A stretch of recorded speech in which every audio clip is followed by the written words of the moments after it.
దేవుని నామానికి మహిమ కలుగును గాక. మన ప్రభు అయిన యేసుక్రీస్తు నామములో మీ అందరికీ వందనములు, శుభములు తెలియజేస్తున్నాను. ఈ పరిశుద్ధ దిన ఆదివారం ఈనాటి మన ధ్యానం కొరకై దేవుని పరిశుద్ధ గ్రంథంలో నుండి ప్రకటన గ్రంథం 21వ అధ్యాయం 9-10 వాక్యాలు మనం చదువుకొని ధ్యానం చేద్దాం.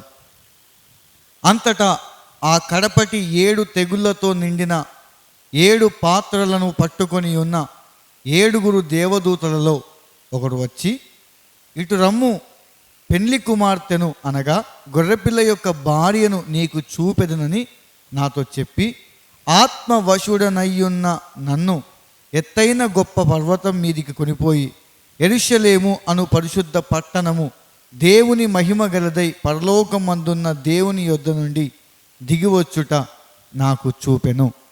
ప్రార్థన చేద్దాం.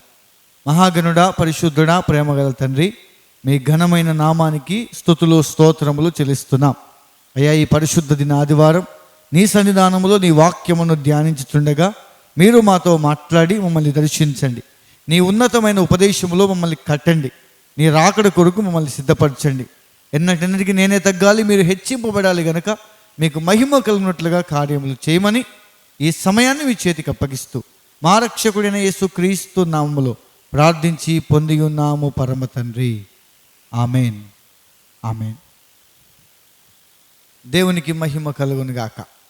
దేవుని బిడ్డలారా, పద్మాసు ద్వీపంలో యోహాను భక్తుడు పరవాసిగా చెరసాల్లో ఉన్నటువంటి సమయంలో ఆత్మదేవుడు యోహానును దర్శించి ఆత్మలో తనను పరలోకానికి తీసుకెళ్ళినటువంటి సందర్భం, అక్కడ జరిగినటువంటి సంభవాలు, వాటన్నింటినీ ప్రకటన గ్రంథములో రాయగా మనం చూస్తూ ఉన్నాం. అందులో ఒక చక్కని భాగం ఏంటంటే, అతడు ఒక ఎత్తైన పర్వతం మీద ఉండగా పర్వత మీద నుండి ఆయన ఆకాశం వైపు పైకి చూస్తున్నాడు. అప్పుడు పైనుండి ఒక పట్టణం దిగొస్తుంది. అది యెరూషలేం పట్టణం. దానికి 12 పునాదులు, 12 గుమ్మములు ఉన్నాయి. 12 పునాదుల మీద 12 మంది అపోస్తలుల పేరు, 12 గుమ్మముల మీద 12 మంది గోత్రికుల పేర్లు రాయబడి ఉన్నాయి. ఒక దేవదూత యోహాన్ దగ్గరికి వచ్చి ఇలాగంటుంది, ఇదిగో నేను నీకు పెళ్లి కుమార్తెను నేను నీకు చూపిస్తాను. పెళ్లి కుమార్తె అనగా గొర్రెపిల్ల భార్య అని అక్కడ స్పష్టముగా రాయబడి ఉంటుంది. గొర్రెపిల్లగా యేసు ప్రభు ఉన్నాడు. పెళ్లి కుమార్తెగా అనగా ఆయన వివాహము చేసుకునే ఒక పెళ్లి కుమార్తెగా అపోస్తలులు వేసినటువంటి పునాదుల మీద కట్టబడినటువంటి సంఘం అక్కడ ఉన్నది. ఇది నూతన యెరూషలేం. దేవుని బిడ్డలారా, అయితే ఈ యొక్క వధువు సంఘం అను యెరూషలేమును గొర్రెపిల్ల వివాహము చేసుకుంటున్నాడు. ఇప్పుడు గొర్రెపిల్లకు యేసయ్యకు వివాహం వధువు సంఘముతో జరుగుతుంది. మరి ఇప్పుడు గొర్రెపిల్ల అని సాదృశ్యంగా మాట్లాడుతున్నారు. గొర్రెపిల్ల అని యేసు ప్రభు మాట్లాడినప్పుడు సంఘమును ఏమని ఉచ్చరించాలి, సంఘమును ఏమని పలకాలి? దేవుని బిడ్డలారా, ఇప్పుడు గొర్రెపిల్ల పెళ్లి కుమారుడిగా ఉన్నాడు. మరి పెళ్లి కుమార్తె అంటే ఎవరు? పెళ్లి కుమార్తెగా ఎవరు ఉండాలి అంటే మరొక గొర్రెపిల్ల ఉండాలి. గొర్రెపిల్లకు గొర్రెపిల్లే కదా. ఒక గొర్రెపిల్ల వివాహానికి గొర్రెపిల్లే కదా సిద్ధపడవలసింది. ఈరోజు మన దినాలలో వివాహం చేస్తున్నటువంటి సందర్భాలు మనం చూస్తే, ఒక యవన కుమారునికి వివాహం చేస్తున్నప్పుడు యవన బిడ్డను చూస్తాం. అలంకరణలు, ఆస్తులు, కుటుంబము, వయస్సు, అందము, ఇవన్నీ ఫ్యామిలీ విషయాలు, ఇవన్నీ సెకండ్ స్టెప్పే. ఒక అబ్బాయికి పెళ్లి చేయాలంటే ఖచ్చితంగా ఒక అమ్మాయి అయి ఉండాలి. అటువైపు అమ్మాయి అయితేనే ఆ తర్వాతనే మిగతావి చూస్తాం. అమ్మాయి అనేది కాకుండా అక్కడ వేరేది ఏదైనా ఉంటే ఇవన్నీ ఉన్న దండిగే, ఇవన్నీ ఉన్న అది వ్యర్థంగానే మనకు అనిపిస్తుంది. ఖచ్చితంగా ఒక అబ్బాయికి మనిషే కావాలి. మనిషికి కుక్కనిచ్చి పెళ్లి చేయరు, మనిషికి గాడిదనిచ్చి పెళ్లి చేయరు, మనిషికి ఎద్దునిచ్చి పెళ్లి చేయరు. మనిషికి మనిషి ఆడ పిల్ల కావాలి. ఇక్కడ పురుషుడైనప్పుడు అక్కడ స్త్రీ ఉండాలి ఖచ్చితంగా. అలాగే వివాహం చేస్తాం. అంటే ఒక పెళ్లి కుమారుడు పెళ్లి చేసుకోవడానికి కావలసినటువంటి అపోజిట్ వ్యక్తి ఉండాల్సినటువంటి మొట్టమొదటి క్వాలిటీ మనం చూసేది ఏంటంటే అమ్మాయి అయి ఉండాలి. ఆ తర్వాతే ఏదైనా, మిగతాది ఏదైనా కూడా ఆ తర్వాతే. ఒక కుక్కపిల్ల ఉండి ఆ కుక్కపిల్ల మీద 10 లక్షల ఆస్తి ఉంటే ఎవడైనా కుక్కపిల్లని పెళ్లి చేసుకుంటాడా? లేదు కదా, దేన్ని పెళ్లి చేసుకోలేరు. అయితే ఇక్కడ పరలోకములో నుండి వివాహము చేసుకోవడానికి వస్తున్నటువంటి ఆ వరుడు అయిన యేసుక్రీస్తు గొర్రెపిల్లగా పిలువబడుతున్నాడు. మరి ఇప్పుడు ఆయనకు వివాహం చేసుకోవడానికి ఏం కావాలి? ఖచ్చితంగా గొర్రెపిల్లే కావాలి. గొర్రెపిల్లే అవసరం. అంటే ఇప్పుడు సంఘం అనే ఈ గొర్రెపిల్ల యేసు ప్రభుకు కావాలి. గొర్రెపిల్లని వివాహం చేసుకుంటుంది గనుక ఇప్పుడు సంఘం ఎలా ఉండాలి అంటే ఆయన గొర్రెపిల్ల కనుక సంఘము కూడా గొర్రెపిల్లలా మారాలి. సంఘము కూడా గొర్రెపిల్లలా తయారవ్వాలి. సంఘము కూడా ఒక గొర్రెపిల్ల లాంటి మనస్సు కలిగి ఉండాలి. యేసు ప్రభు తన జీవితం గొర్రెపిల్లలాగా ఈ లోకములో ఆయన ఉన్నాడు. ఆయన వధింపబడిన దేవుని గొర్రెపిల్ల అని బైబిల్ గ్రంథంలో ప్రభు గురించి రాయబడింది. ఆయన ఒక గొర్రెపిల్లలాగి లోకములో ఉన్నాడు. గొర్రెపిల్లలాగి లోకములో బ్రతికాడు ఆయన. ఈరోజు ఆయన వివాహము చేసుకుంటే ఆ వివాహానికి వధువుగా ఉండే మనం గొర్రెపిల్లలాగా తయారవ్వాలి. బైబిల్లో దావీదు భక్తుడు అంటాడు 119వ కీర్తన 176వ వచనములో, నేను తప్పిపోయిన గొర్రె వలె ఉన్నాను అంటాడు. ఆయన తప్పిపోయిన ఒక గొర్రెలాగా ఉన్నాడంట. ప్రభువా నీ సేవకుని వెతికి రక్షించుమయ్యా అని ప్రార్థన చేస్తున్నాడు. తనను తాను ఒక గొర్రెపిల్లలాగా పోల్చుకుంటున్నాడు. అదే దావీదు, యెహోవా నా కాపరి నాకు లేమి కలగదు అంటున్నాడు. యెహోవా దేవుని కాపరిగా తనను తాను ఒక గొర్రెగా పోల్చుకుంటున్నాడు. సంఘం విశ్వాసి ఈరోజు ఒక గొర్రెపిల్లలాగా పోల్చబడింది. గొర్రెలాగా పోల్చబడింది. ఈరోజు ఈ గొర్రెపిల్లయే రేపు యేసు ప్రభు వివాహము చేసుకునే ఒక వధువుగా సిద్ధపడాలనేది దేవుని యొక్క ఉద్దేశం. దేవుడి బిడ్డలారా, దావీదు అంటున్నాడు నేను తప్పిపోయిన గొర్రెను. మనం బైబిల్ గ్రంథములో యేసు ప్రభు చెప్పినటువంటి ఉపమానాలలో తప్పిపోయిన గొర్రెను గురించి కూడా మాట్లాడతాడు. 100 గొర్రెలలో ఒక గొర్రె తప్పిపోయింది. ఒక గొర్రె తప్పిపోయింది. ఆ దినాల్లో ఒక గొర్రె తప్పిపోయింది. అయితే ఈనాడు సంఘములో గొర్రెలు మందలోనే ఉన్నాయి. గొర్రెలు మంద నుండి తప్పిపోలేదు. కానీ మానవుల జీవితంలో, క్రైస్తవ జీవితంలో, విశ్వాస జీవితంలో గొర్రె యొక్క స్వభావం మనిషిలో నుండి పోయింది. గొర్రె స్వభావం అనగా క్రీస్తు స్వభావం క్రైస్తవుల్లో నుండి వెళ్ళిపోయింది. గొర్రెల మందలోనే ఉన్నాం. ఆయన మన గొర్రెల కాపరి, ఆయన మన తండ్రి, ఆయన మందలో మనం ఉన్నాం. ఆయన మందలో మనం బ్రతుకుతున్నాం. ఇది దేవుని మంద, దేవుని సంఘం. ఇందులో ఉన్నాం కానీ, మెంబర్గానైతే ఉన్నాం కానీ ఆయన స్వభావం మాత్రం లేదు. ఆయన స్వభావం పోయింది. ఆనాడు గొర్రె తప్పిపోయింది, ఈరోజు గొర్రె స్వభావం తప్పిపోయింది. దేవుని బిడ్డలారా, ప్రతి క్రైస్తవుడు గొర్రెపిల్ల స్వభావం కలిగిన వాడై ఉండాలి. అప్పుడే మనము దేవుని యొక్క రాకడలో, ఆయన రాజ్యములో మనం ఉండగలం. ఆయన రాకడలో ఎత్తబడగలం. ఆయనకు వధువుకు తగినటువంటి సిద్ధపాటు ఏదైతే ఉంటుందో అది మనం కలగగలం, పొందుకోగలం. ఎన్ని అలంకరణలైనా, ఎంత సిద్ధపాటైనా ప్రారంభ లక్షణం, ప్రారంభమైనది గొర్రె అయి ఉండాలి. మనిషికి మనిషి అవసరం, గొర్రెకు గొర్రెనే అవసరం. గొర్రెపిల్లకు గొర్రెపిల్ల కావాలి. ఈరోజు మనం ఒక గొర్రెపిల్లలాగా మారాలి. కానీ గొర్రెపిల్ల స్వభావం రోజు రోజుకి తగ్గిపోయింది. అసలు మన మనస్సు మారిపోయింది. యేసు ప్రభుది గొర్రెపిల్ల స్వభావం. అందుకే బైబిల్ అంటుంది క్రీస్తు స్వభావమును మనం ధరించుకోవాలి. యేసు ప్రభు మొదటి మానవుడైన ఆదామును కలగజేసినప్పుడు ఆదాములో తన మనస్సును, తన స్వరూపాన్ని దేవుడు పెట్టాడు. కానీ ఆదాము ఏం చేశాడండి? పాపము చేసి ఆజ్ఞను అతిక్రమించి దేవుడిచ్చిన స్వరూపాన్ని పోగొట్టుకున్నాడు. దిగంబరిగా మారిపోయాడు. తన సిగ్గు బయటపడిపోయింది. తన సిగ్గు అందరికి తెలిసిపోయింది. తన దిగంబరి అనే సంగతి అర్థమైపోయింది. కనుక వారు చెట్టు చాటు జాక్కున్నారు. తర్వాత ఏం జరిగింది? దేవుణ్ణి ఎదిరించడం మొదలుపెట్టారు. ఎదిరించే స్వభావం ఎవరిదండి? అది ఖచ్చితంగా సైతాన్ది, ఖచ్చితంగా సాతాన్ది ఎదిరించే స్వభావం. ఈ యొక్క ఆదాము దేవునికి వ్యతిరేకంగా ఎదిరించే మాటలు మాట్లాడుతున్నాడు. దేవునికి డైరెక్ట్ ఆన్సర్ చెప్తున్నాడు. నీవు నాకు అనుగ్రహించినటువంటి ఈ అవ్వ చేసినటువంటి పని వల్లనే ఈరోజు తప్పు చేశాను. నాది కాదు తప్పు, ఎవ్వది, డైరెక్ట్ అవ్వది అని అనట్లేదు. నీవు నాకు ఇచ్చినటువంటి అవ్వ. ఇన్ని రోజులు నీవు నాకు ఇచ్చినటువంటి అవ్వ అని మాట్లాడలేదు. ఇప్పుడు తప్పు చేసేసరికి ఆమె మీద తప్పును తోచేసి అది దేవుని మీదకి వచ్చేలాగా మాట్లాడుతున్నాడు. ఇలాంటి మాటలు ఎక్కడికి వెళ్ళి వచ్చాయి? ఇది ఆదాము మనసా? కాదండి. ఇది దేవుని మనసా? కాదండి. ఇది ఖచ్చితంగా సాతాను మనస్సు. సాతాను ఎప్పుడైతే పండు ద్వారా తమ జీవితంలో పాపములాగా ప్రవేశించాడో ఆ దినమే వారి మనస్సు, ఆలోచన, స్వరూప్యం అన్నీ కోల్పోయారు, అన్నీ వెళ్ళిపోయాయి. అయితే దేవుడు ఏం చేశాడంటే వారికి చర్మపు చొక్కాయలను కుట్టించాడు, వారికి తొడిగించారు. చర్మం, ఏం చర్మం? గొర్రె చర్మం.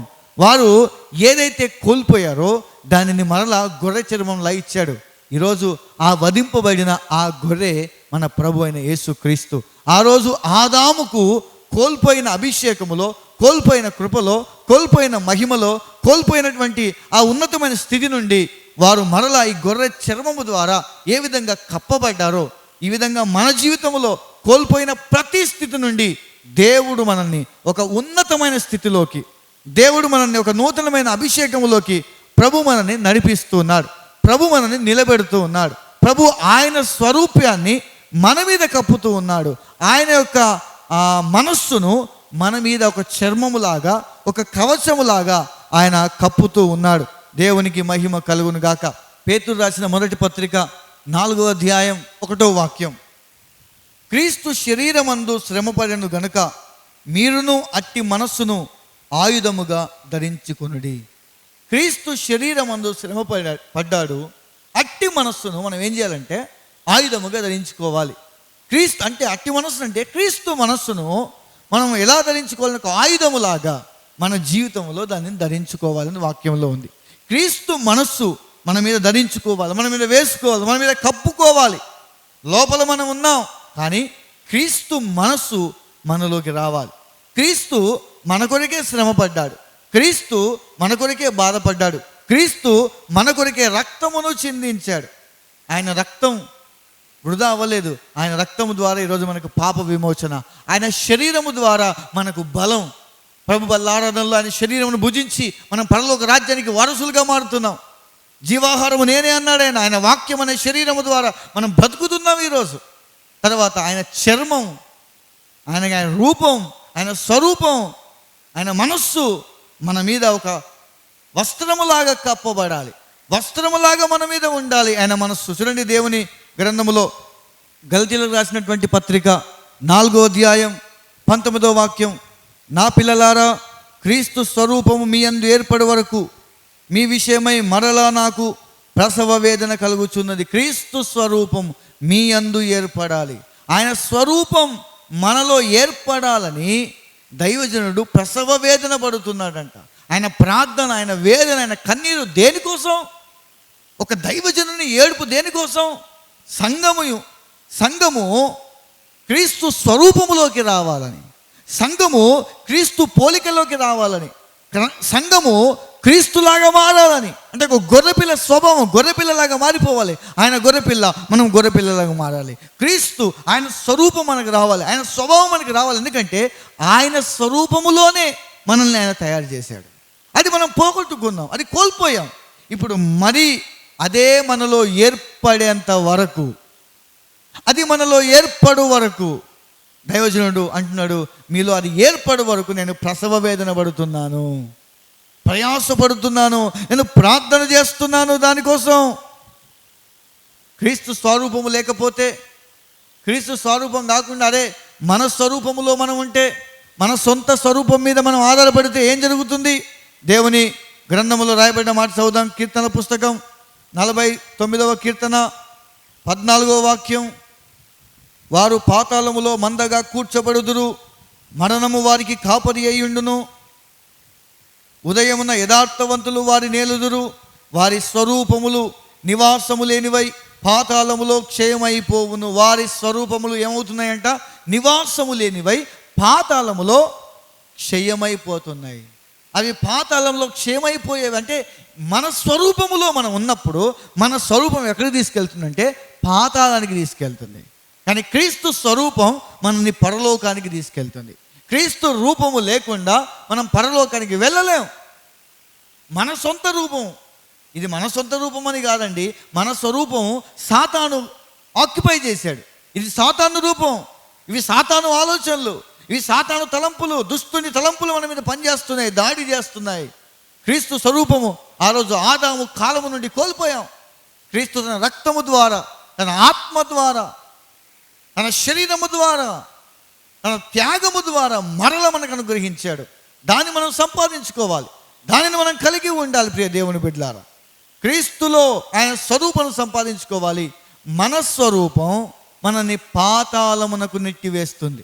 ఎఫెసీయులకు రాసినటువంటి పత్రిక 4వ అధ్యాయం 24వ వాక్యం, నీతియు యథార్థమైన భక్తియు గలవారై దేవుని పోలికగా సృష్టింపబడిన నవీన స్వభావమును ధరించుకొనవలెను. నవీన స్వభావం, నూతన స్వభావం, నవీన పురుషుడు, న్యూ మ్యాన్, కొత్త వ్యక్తిగా మారాలని ప్రభు కోరుకుంటున్నాడు. కొత్త వ్యక్తిగా మారడం అంటే ఏ కొత్త వ్యక్తిలా మారడం? ఎవరా కొత్త వ్యక్తి అంటే క్రీస్తులా మారడం. అంటే మనలో నుండి క్రీస్తులోనికి మారడం. మనము మనలా వ్యక్తిగా ఉన్నాం, ఇప్పుడు క్రీస్తులా మారడం. బాప్తిస్మం అంటే కదా అర్థం. బాప్తిస్మం ద్వారా ఏమవుతున్నావు? నీవు నీలాగున్నావు, ఇప్పుడు బాప్తిస్మము ద్వారా మారు మనస్సు చెంది నూతన పురుషునిలా మారుతున్నావు. కొత్త వ్యక్తిలా మారడం. కొత్త వ్యక్తిలా మారడం అంటే లేని అలవాట్లు తెచ్చుకోవడం అని కాదు.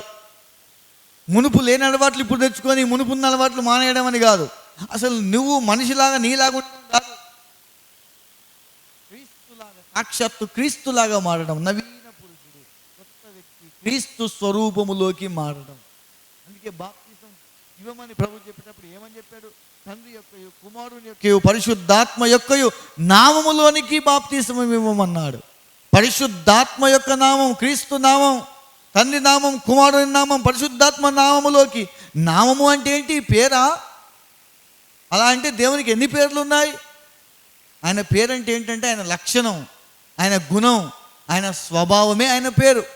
మోషేను దేవుడు కొండ మీదకి తీసుకెళ్ళి, ఇదిగో నీకు నా నామమును ప్రకటించదునని చెప్పి, యెహోవా కనికరము, దయ, దీర్ఘశాంతము చూపువాడు, కనికరము చూపువాడని తన గుణములను ప్రకటిస్తున్నాడు. ఆయన గుణాన్ని ప్రకటిస్తున్నాడు. ఇదిగో నా నామము, నీ నామం ఏందయ్యా అని అడిగితే నిన్ను ఉన్నవాడును అనువాడును అని మాట్లాడుతున్నాడు. ఎక్కడ నామం అడిగినా దేవుడు తన గుణములను ప్రకటిస్తున్నాడు. నామము అంటే ఇట్స్ నాట్ నేమ్, ఒక పేరని కాదు, అదొక గుణం, ఆయన లక్షణం. ఇప్పుడు క్రీస్తు తండ్రి యొక్కయు కుమారుని యొక్కయు పరిశుద్ధాత్మ యొక్కయు నామములోనికి బాప్తిసం ఇవ్వడం అంటే ఒక వ్యక్తిని ఆయన గుణములోకి తీసుకెళ్ళడం, ఆయన స్వభావములోకి తీసుకెళ్ళడం, ఆయన స్వభావంలోకి మారడం. మనం మన స్వభావాన్ని వదిలిపెట్టి ఆయన స్వభావాన్ని మనం ధరించుకోవడం, అది ప్రభు మనలో కోరుకుంటున్నాడు. అది నవీన పురుషుని లక్షణం. నవీన పురుషునిగా మారాలి. క్రీస్తు అదే కోరుకుంటున్నారు. ఆయన లక్షణాలు మనకు కావాలి, ఆయన స్వభావం కావాలి. ఇప్పుడు ఆయన గొర్రెపిల్లగా ఉన్నాడు, మనం ఒక గొర్రెపిల్లలా మారాలి. మరి గొర్రెపిల్లలా మారాలంటే ఏంటి? గొర్రెపిల్ల లక్షణం, గొర్రెపిల్ల స్వభావం ఏంటి? చూడండి, దేవుని పరిశుద్ధ గ్రంథములో నుండి ఇర్మియా పుస్తకం 11వ అధ్యాయం 19వ వాక్యం మనం చూద్దాం. అయితే నేను వదకు తేబడు సాధువైన గొర్రెపిల్ల వలె ఉంటిని. ఏంటంట? నేను వదకు తేబడిన గొర్రె పిల్ల వలె ఉంటిని. ఏంటా గొర్రెపిల్ల? సాధువైన గొర్రెపిల్ల. హల్లెలూయా. ఆయన సాధువైన గొర్రెపిల్ల. గొర్రెపిల్ల లక్షణం ఏంటంటే, గొర్రెపిల్లకున్న గుణం ఏంటంటే, గొర్రెపిల్ల స్వభావం ఏంటంటే అది సాధువు కలిగినది. సాధువైన అంటే అర్థం ఏంటంటే ఎవరైనా అదుపు చేయగలిగినది, ఎవరికైనా లోబడేది, ఎవరైనా దాన్ని అదుపు చేయొచ్చు. దాన్ని అదుపు చేయడానికి ఎవరు భయపడరు. గొర్రెపిల్లకు ఎవరు భయపడరండి. గొర్రెపిల్లను చూస్తే భయం కలిగించేదిగా ఉండదు, అది చాలా సాధువుగా ఉంటుంది. ఎంతో సాత్వికంగా, సాధువుగా, అద్భుతంగా అనిపిస్తుంటుంది. ఇప్పుడు దేవుడు ఏం కోరుకుంటున్నాడు మనలో అంటే, మనం ఒక సాధువులాగా ఉండాలి. మనం సాధువు అనే పదాన్ని ఈ లోకంలో చాలాసార్లు చూస్తుంటాం. సాధువులు చాలాసార్లు కాషాయం బట్టలేసుకొని మనకు కనిపిస్తూ ఉంటారు.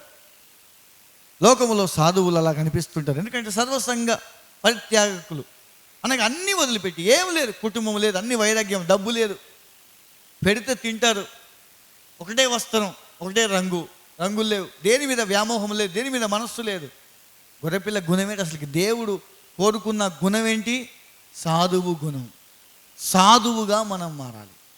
సాధువుగా ఉండడం అంటే నీకు కోపావేశాలు ఉండకూడదు, నీకు కక్షలు కుతంత్రాలు ఉండకూడదు, నీకు ద్వేషం పగ ఉండకూడదు, నీకు అల్లర్లు మత్తతలు ఉండకూడదు, ఒకరి మీద ఇబ్బందుల్ని కలగకూడదు, ఒకరిని బాధ పెట్టకూడదు, నీకు ఆస్తి మీద వ్యామోహం ఉండకూడదు, నీకు ఈ లోకం మీద ఆశ ఉండకూడదు, నేత్రాశ, జీవపుటము ఇవి వదిలేయాలి, శరీరాశను పక్కన పెట్టాలి, చంపేయాలి.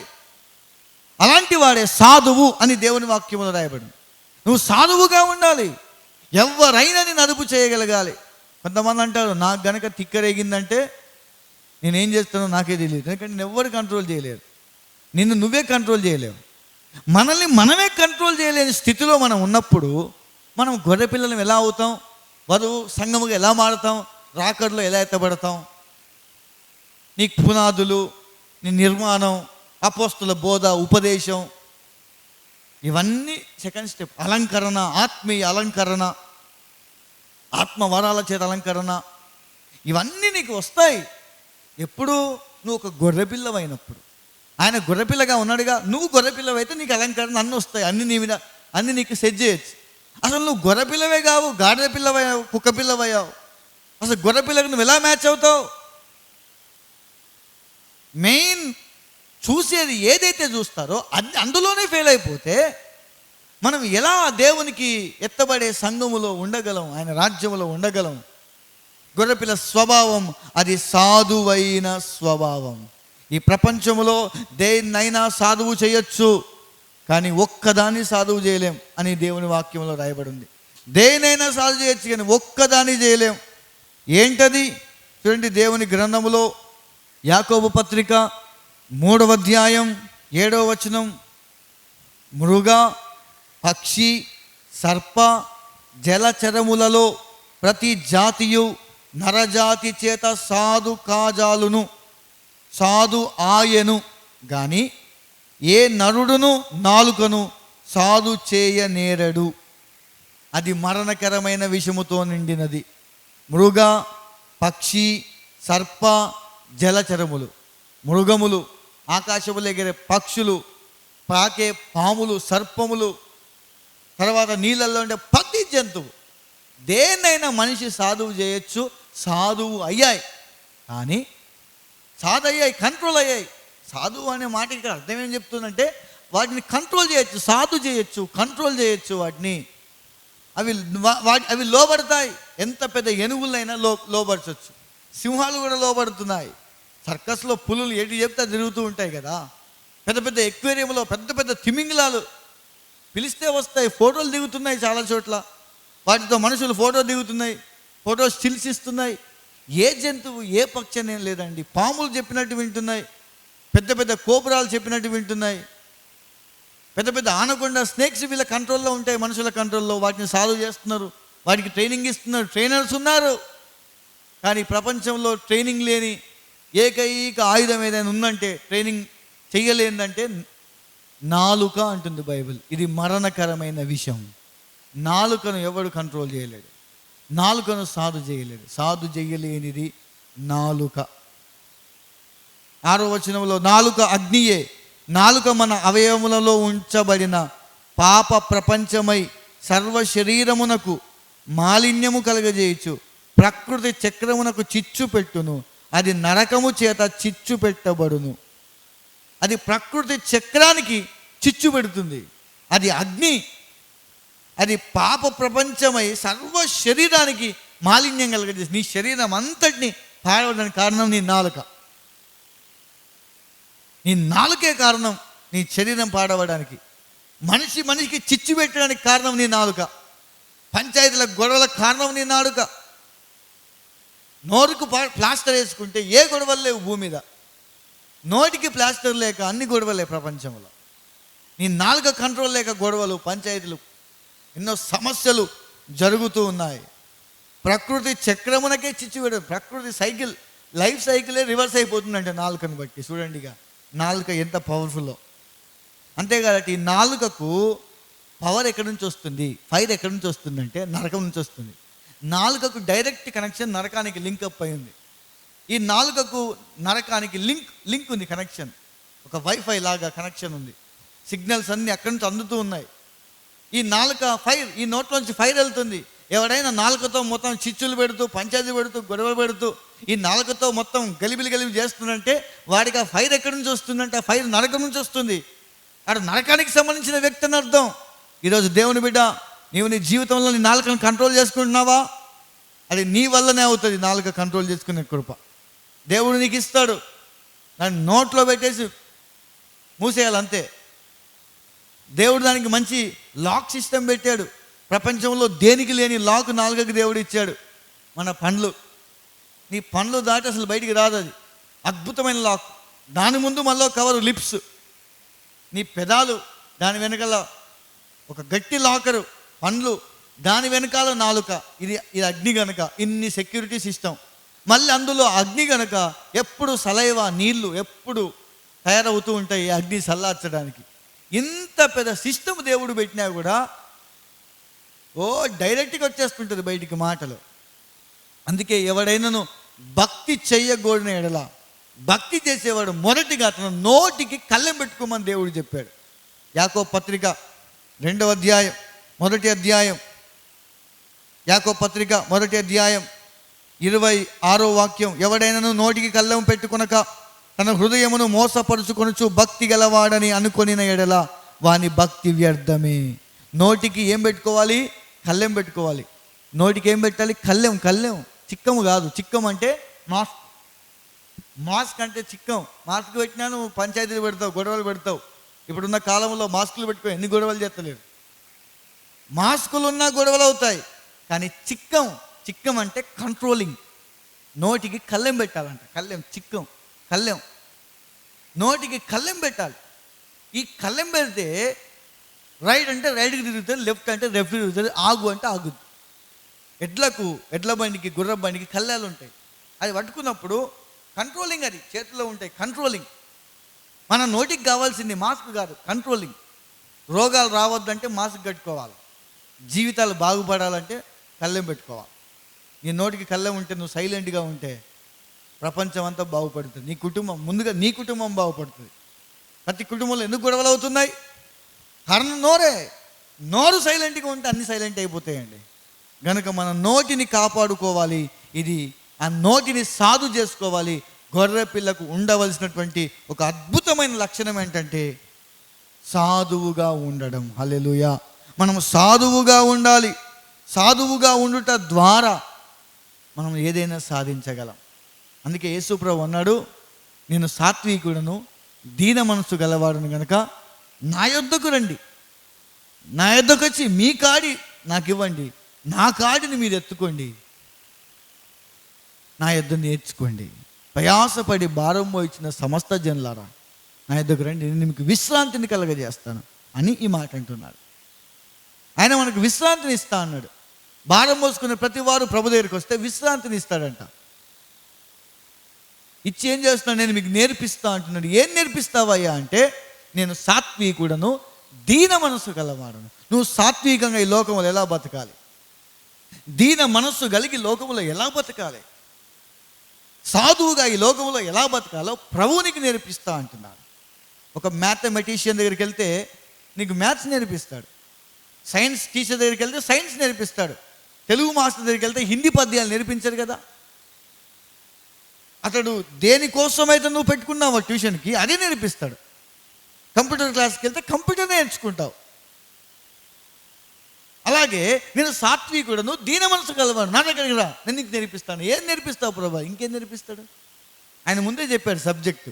నేను సాత్వికం కలిగిన వాడిని, దీన మనసు కలిగిన వాడిని. సాత్వికాన్ని నీకు నేర్పిస్తా, నీకు దీన మనసుని నేర్పిస్తా. ఎందుకంటే అదే అవసరం. ఈరోజు ప్రపంచంలో ప్రయాసపడుతూ భారము మోసుకున్నానికి ఏం కావాలి? ఆయనకి సాత్వికం కావాలి, ఆయనకి దీన మనస్సు కావాలి. తగ్గించుకునే మనసు ఉంటే ఎంత ప్రయాసమైనా, ఎంత కష్టాలైనా, ఎన్ని బాధలైనా సాత్వికంగా ఉంటే, నోరును కంట్రోల్ చేసుకుంటే, దీన మనసు, తగ్గించుకునే మనసు ఉంటే ఆ వ్యక్తి ప్రపంచంలో ఏ సమస్యనైనా సాధించుకొని రాగలడు, ఏ సమస్యనైనా ఎదిరించగలడు, ఏ సమస్య కొరకైనా పోరాడగలడు, ధైర్యముగా నిలవబడగలడు. ఆ మనస్సు లేకనే గొడవలు, కొట్లళ్ళు జరుగుతున్నాయి, అల్లర్లు జరుగుతున్నాయి. గొర్రెపిల్ల మనస్సు గొడవ పెట్టే మనస్సు కాదు, ఓర్చుకునే మనస్సు, తగ్గించుకునే మనస్సు. గొర్రెపిల్ల మనస్సు ఓపిక కలిగిన మనస్సు, సహించే మనస్సు. దాని మనస్సు సహించే మనస్సు గొర్రెపిల్లది. కనుక దేవుడు మనం అలా ఉండాలని కోరుతున్నాడు. ఫిలిప్పీయులకు రాసినటువంటి పత్రిక 2వ అధ్యాయం 6వ వాక్యం నుండి మనం చూద్దాం. ఆయన దేవుని స్వరూపం కలిగిన వాడై ఉండి దేవునితో సమానముగా ఉండుట విడిచిపెట్టకూడని భాగ్యమని ఎంచుకొనలేదు, కానీ మనుషుల పోలికగా పుట్టి దాసుని స్వరూపమును ధరించుకొని తన్ను తానే రిక్తునిగా చేసుకొనెను. మరియు ఆయన ఆకారమందు మనుషుడిగా కనబడి మరణము పొందినంతగా, అనగా శిలువ మరణము పొందినంతగా విధేయత చూపిన వాడై తన్ను తాను తగ్గించుకొనెను. హల్లెలూయా. తనను తాను తగ్గించుకున్నాడు, విధేయత చూపినవాడుగా ఉన్నాడు, శిలువ మరణం పొందినంతగా తగ్గించుకున్నాడు. ఎందుకు చేశాడు ఇవన్నీ? అతడు దేవుడై ఉండి కూడా దేవునిగా అనిపించుకోలేదంట, మనుషునిగా పుట్టాడు, మనిషిగా అనిపించుకోవడం ఇష్టపడ్డాడు. మానవుని రూపానికి వచ్చి అన్నీ ఉన్నా, ఎంత బలమున్నా ఆ బలమును ఉపయోగించుకోకుండా, పేతురు కత్తివాడి ఒకని చెవి నరికినప్పుడు దేవుడు ఏమన్నాడు? నేను పిలిస్తే నా దేవదూతలు రారా దిగి, సేనా సమూహాలు దేవదూతలు దిగి వచ్చి నన్ను రక్షించవా? నువ్వెందుకు కత్తి లేపావు? మోయి కత్తి అన్నాడు. అంతే. దేవుడు తలుచుకుంటే చేయగలడు, అయినా చేయలేడు. కారణం ఏంటంటే సృష్టి కార్యం, దైవ చిత్తం, మానవునికి విమోచన ఆయన చేసే కార్యంలో ఉంది గనక, తద్వారా ఆయన శ్రమ ద్వారా మానవునికి విడుదల గనక ఆయన భరించాడు. ప్రియ దేవుని బిడ్డలారా, ఆయన శ్రమపడ్డాడు. ఇప్పుడు ఆ పోలికలోకి మనం రావాలి అంటే, ఆయన శ్రమపడిన పోలికలోకి రావాలంటే ఆయన ఎందుకోసం శ్రమపడ్డాడు? దేవుని చిత్తము కొరకు, దేవుని ఆలోచన కొరకు, దైవ కార్యము కొరకు ఆయన శ్రమపడ్డాడు. మనుషుల్లాగా ఆయన తప్పించుకోవడానికి సమర్థత కలిగి ఉండి కూడా తప్పించుకోలేరు. ఈరోజు చాలామంది శ్రమపడే వాళ్ళందరూ తప్పించుకోవడానికి అవకాశం ఉండి కూడా శ్రమపడుతున్నారా? ఎవరైనా తప్పించుకునే ఛాన్స్ లేక కనుక, గతి లేక అలా ఏడుస్తున్నాం గంతే. వచ్చిన శ్రమలన్నీ ఎందుకు? ఈరోజు చాలామంది చెప్తున్న సాక్ష్యాలు, నేను ఎన్నో రాత్రులు తిండి లేక ఏడ్చాను. ఎందుకంటే తిండి లేదు నిజంగానే, అందుకే తిండి లేక ఏడ్చాను, ఉపవాసం. ఎన్నో రాత్రులు నేను ఇలా చేశాను, అది చేశాను. లేని స్థితిలో కనుక ఉండి చేస్తే అది ఉన్నతం, అది క్రీస్తు కార్యం. పరలోకములో ఉండడం విడిచిపెట్టకూడని భాగ్యమని ఎంచలేదు, వచ్చేసాడు అంతే. ఆయన ఏదైనా చెయ్యగలడు, అయినా కూడా చెయ్యలేడు. లోకములో శ్రమలు, కష్టాలు, బాధలు, అవమానాలు, ఉమ్మివేతలు, పారిపోయే పరిస్థితులు వచ్చాయి యేసయ్య కొన్ని సందర్భాలలో. అయినా కూడా ఆయన ఎప్పుడు తన కొరకు ఆయన కార్యాలు చేయలేదు. పిలిస్తే చచ్చిపోయిన లాజరు బయటకు వచ్చాడండి, పిలిస్తే అమ్మాయి లేచింది, పాడే ముడితే సచ్చినోడు బతికాడు, లెమ్మనగానే పక్షవాతపు రోగి లేచాడు, మాట పలికితే శతాధిపతి దాసుడు బాగయ్యాడు, ఆ విధవరాల యొక్క కుమారుడు బాగయ్యాడు, కుమార్తె బాగైంది, కానాను స్త్రీ యొక్క కుమార్తె బాగైపోయింది, పుట్టు గుడ్డివాడు బాగైపోయాడు, 10 మంది కుష్ఠరోగులు బాగైపోయారు. ఎన్ని కార్యాలు ఆయన మాట చెప్తే. ఇంత శక్తి కలిగి కూడా ఆయన ఏం చేసుకోలేదు దేవుని కార్యం కొరకు. ఈరోజు మనం శ్రమ అనుభవిస్తున్నాం భరించలేక, అంటే మనం వీలు లేక, అంతే. వీలైతే మనం ఎందుకు భరిస్తాం? ఎప్పుడెప్పుడు బయటపడదామా అని చూస్తాం. పరీక్షలు తప్పించుకోవడానికి ప్రయత్నం చేయొద్దు, పరీక్షలలో ఎలా బయటపడాలో ప్రయత్నం చేయాలి. అందుకే భారం మోసుకున్న సమస్త జనుల నా యొద్దకు రండి, నేను మీకు విశ్రాంతిని ఇస్తా, నెమ్మదినిస్తా, తర్వాత నేను మీకు కాడిని మీ మీద మోపిస్తా, నేను మీకు నేర్పిస్తా సాత్వికము, దీన మనస్సును కలిగి మీకు నేర్పిస్తా, అవి మీకు నేర్పిస్తాను. ఆయన మనస్సు రిక్తునిగా ఉండే మనస్సు, విధేయత కలిగిన మనస్సు, తగ్గించుకునే మనస్సు, అవి మనం కలిగి ఉండి మనం దేవుని సన్నిధానములో వెళ్ళినప్పుడు శ్రమలలో నుండి ఎలా బయటికి రావాలి, శ్రమలలో నుండి మనం ఎలా జయించాలో నేర్చుకుంటాం. శ్రమలు ఎలా తప్పించుకోవడం నేర్చుకోవడం కోసం ట్యూషన్లు ఎందుకండి? ఎగ్జామ్లు తప్పించుకోవడానికి ట్యూషన్లు ఎందుకు?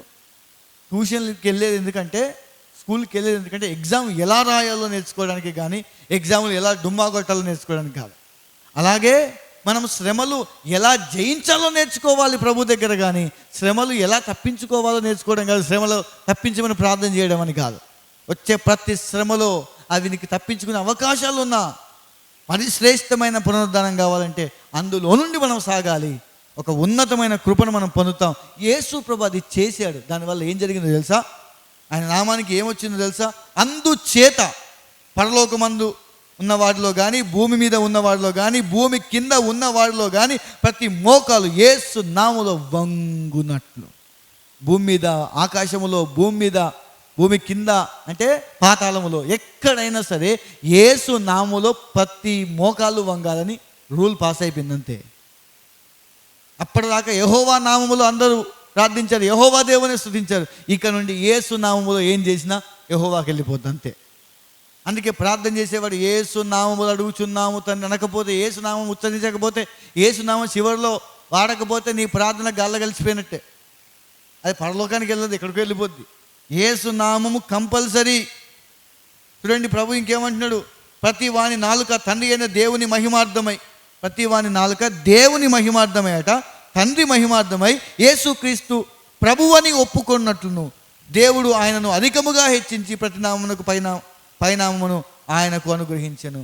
ప్రతి పేరుకు పైన పేరు ఆయన పేరు.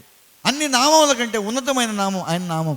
ఎందుకు అంటే ఆయన విధేయత చూపించాడు, రిక్తునిగా మారాడు, తగ్గించుకున్నాడు, శ్రమలు అనుభవించాడు. తప్పించుకునే అవకాశములున్నా దేవుని చిత్తము కోసం తప్పించుకోకుండా శ్రమలు అనుభవించాడు. స్వలాభము కోసం కాదు, మానవాళి రక్షణ కొరకు. ఈరోజు మన శ్రమలు కూడా మన స్వలాభం కోసమే. మన స్వలాభము కోసమే మనం శ్రమలు అనుభవిస్తున్నాం. ఏదో లాభము కోసమే బాధలు అనుభవిస్తున్నాము, కానీ రేపు ఏదో వస్తుందనే బాధలు అనుభవిస్తున్న వారే ఉన్నారు. కానీ పరలోకము కోసం, ఇతరుల రక్షణ కోసం నువ్వు శ్రమ అనుభవిస్తున్నావా? దేవుని బిడ్డ, గొర్రెపిల్ల మనస్సు, యేసయ్య మనస్సు, సాధువైన మనస్సు, శ్రమపడే మనస్సు, బాధపడే మనస్సు ఆయనది. ఈరోజు పెళ్లి కుమార్తెగా మనం సిద్ధపడాలి. ఆయన మనస్సును ధరించుకోవాలి. గొర్రెపిల్ల మనస్సును ధరించుకోవాలి. గొర్రెపిల్ల మనస్సుతో ధరించుకొని ఆయన ముందు మనం నిలబడ్డప్పుడు తర్వాత నీకు ఒక్కొక్కటి అలంకరణలు మొదలవుతాయి. పెళ్లి కుమార్తెకి తగినటువంటి అలంకరణల చేత గొర్రెపిల్లమైన మనం ప్రభు సన్నిధానం నిలబడితే ఆయన రాకల్లో ఎత్తబడతాం. ఆ జరగబోయే ఆ వివాహములో మనము ప్రేక్షకుల్లా కాకుండా పెళ్లి కుమార్తెగా ఆయన సన్నిధానంలో ఉంటాం. దేవుడు అలాంటి కృప మనందరికీ అనుగ్రహించును గాక. ఆమేన్.